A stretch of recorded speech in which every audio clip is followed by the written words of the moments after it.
Hey everyone, welcome to NCERT liner.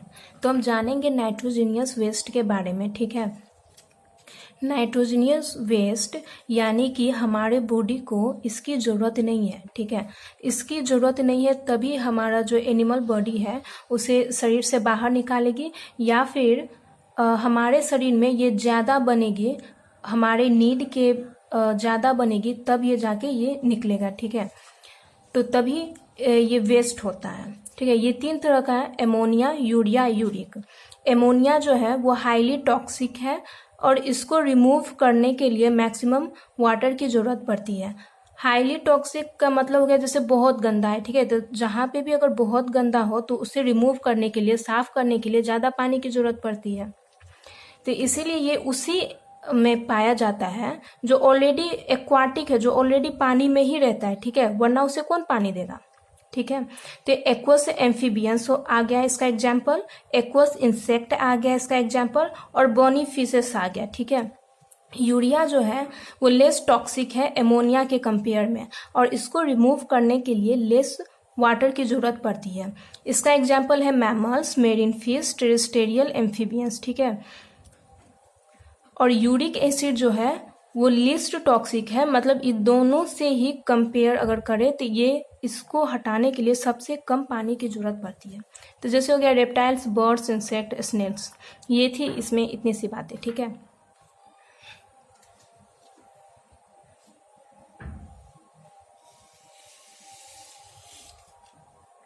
हम human excretory system के बारे में पढ़ लेते हैं। ठीक है, ह्यूमन एक्सक्रीटरी सिस्टम यानी कि ये जो है वो यूरिन को, ये जो हमारा जो किडनी है वो यूरिन को फिल्टर करती है। ठीक है, यूरिन। तो पहले इसके स्ट्रक्चर के बारे में जान लेते हैं। ये हमारे पास एक पेयर ऑफ किडनी होता है, यानी दो kidney, one pair of ureter यानी कि दो यूरिटर होता है, और यूरिनरी ब्लैडर एक होता है, यूरिथ्रा भी एक होता है। ठीक है, किडनी जो है वो रेडिश ब्राउन कलर का होता है। इसका जो स्ट्रक्चर है वो बीन शेप्ड का है।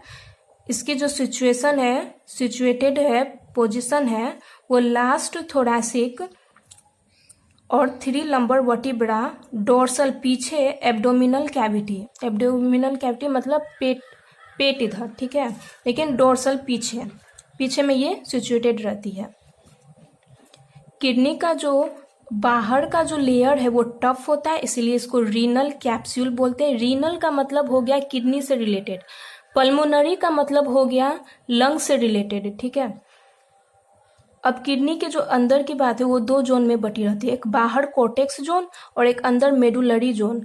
बाहर कोर्टेक्स जोन और अंदर मेडुलरी जोन, और मेडुलरी जोन जो है वो स्मॉल मासेस कोनिकल में बटी रहती है, जिसको हम पिरामिड, मेडुलरी पिरामिड बोलते हैं। ठीक है, ये ऐसे ये दिखाने के लिए 4-5 है, लेकिन बहुत सा 1 मिलियन रहती है इसके जो नंबर है। दोनों पिरामिड के जो बीच का जो गैप है उसे हम रीनल कोलम या फिर बोटनी ऑफ रीनल कोलम बोलते हैं। बोटनी साइंटिस्ट का नाम है। इसके ऊपर एड्रिनल ग्लैंड है।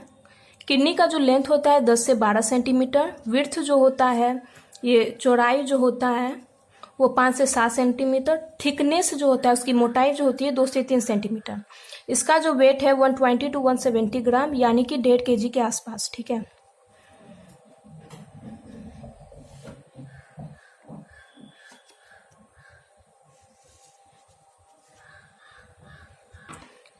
किडनी में नेफ्रॉन्स की बात कर लें तो नेफ्रॉन जो है वो दो चीज से मिलके बनी होती है। ठीक है, एक है ग्लोमेरुलस, एक है रीनल ट्यूब्यूल्स। ग्लोमेरुलस यानी कि ये ठीक है, नेट टाइप का जो है।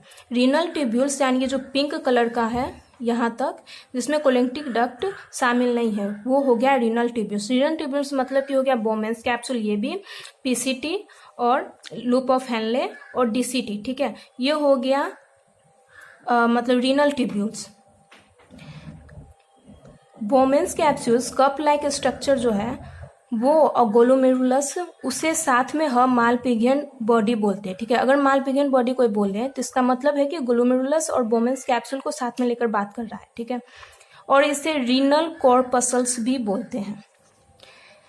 ये है हमारा एफरेंट आर्ट्रियोल, जिधर से यूरिन आएगी, और है ये इफरेंट आर्ट्रियोल, ठीक है। ये डेवलप होके ये हमारे पीसीटी, डीसीटी और लूप ऑफ हेनले के पैरेलल ऐसे गुजरती है। तो जैसे ये पैरेलल गुजरती है तो उसे वासा रेक्टा बोलते हैं, ठीक है।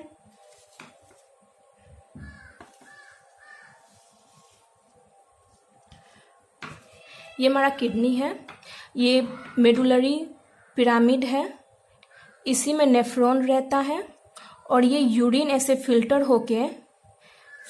होके ये कोलेक्टिंग डक्ट को देती है। कोलेक्टिंग डक्ट फिर यहाँ से जो यूरिन है, जो सुसु है, वो यहाँ से कोलेक्ट करती है, यहाँ पे देती है। ये यहाँ से निकला, ये यहाँ से निकला, यहाँ से, यहाँ से, यहाँ से, ठीक है। ये सब देके ये इधर यूरेटर में भेजती है। ये इसके पिरामिड के पास कैलिसेस है, इसे हम कैलिसेस बोलते हैं। ये कैलिसेस एक ग्रुप बना लेती है, जैसे इसका 4 ग्रुप है, इसका 3 ग्रुप है, ये सब एक ग्रुप बना लेती है, और उसी को हम रीनल पेल्विस बोलते हैं। ये एक नोच टाइप का, मतलब एक निशान होता है, और उसको हम हाइलम, ये जो है उसको हम हाइलम बोलते हैं। उस हाइलम से ब्लड वेजल्स, यूरेटर, नर्व्स, ये सब गुजरती है, ठीक है, यहाँ पे, और इसी के थ्रू यूरिन जो है वो पास होती है और फिर यूरिनरी ब्लैडर में आ जाती है फिर, ठीक है। ये हमारा जो नेफ्रॉन है वो डीप स्ट्रक्चर, अगर ये नेफ्रॉन जो है वो 2 टाइप का होता है। एक होता है डीप स्ट्रक्चर, जिसको जक्स्ट्रा ग्लोमेरुलस नेफ्रॉन बोलते हैं, और एक होता है जो ये छोटा सा होता है, मेडुलरी के जस्ट मतलब ऊपर सा, तो इसे हम कोर्टिकल नेफ्रॉन बोलते हैं, ठीक है। ये जो कोलेक्टिंग डक्ट है, इसका जो इंट्री है, डीसीटी जो इंटर कर रही है, तो यहाँ पे भी है, यहाँ पे भी, यहाँ पे भी, यहाँ पे है, तो इसका ये मतलब है कि कोर्टिकल जो नेफ्रॉन है वो यहाँ पे है, यानी मेडुलरी, क्योंकि ये काफ़ी डीप है, मेडुलरी के काफ़ी डीप होगा, तो ये जक्स्ट्रा ग्लोमेरुलस नेफ्रॉन के लिए होगा, जक्स्ट्रा मेडुलरी नेफ्रॉन के लिए होगा, ठीक है। तो ये था, इसमें इतना ही, थैंक्स।